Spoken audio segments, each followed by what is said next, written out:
नदी नाला में बोरुआ के जाने होखेला। नदी नाला में बोरुआ के जाने होखेला।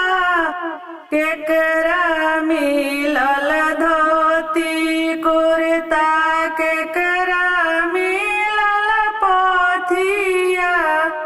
केकरा मिलल धोती कुर्ता, केकरा मिलल पोथिया। हमके कराही गदाई नाम मिलेला।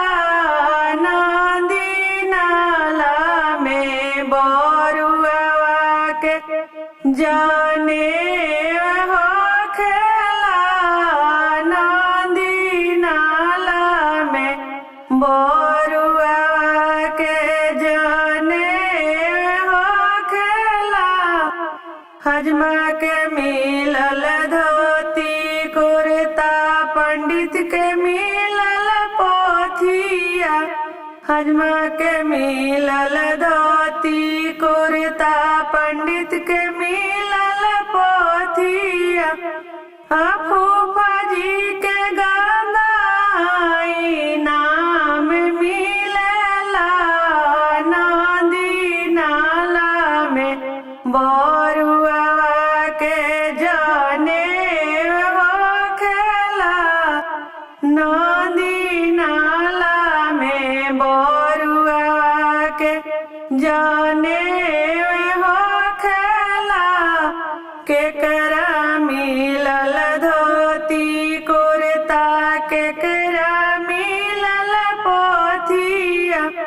केकरा ही बोकवाई नाम मिलेला।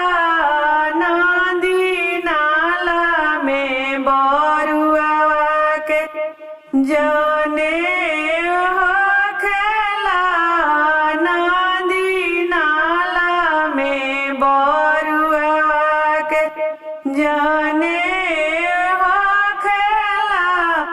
हजमा के मिलल धोती कुर्ता, पंडित के मिलल पोथिया। अजीजा जी के बोकवाई नाम मिलेला।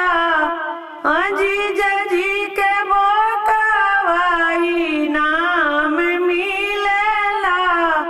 नदी नाला में बोरुआ के जाने होखेला। नदी नाला में बोरुआ के जाने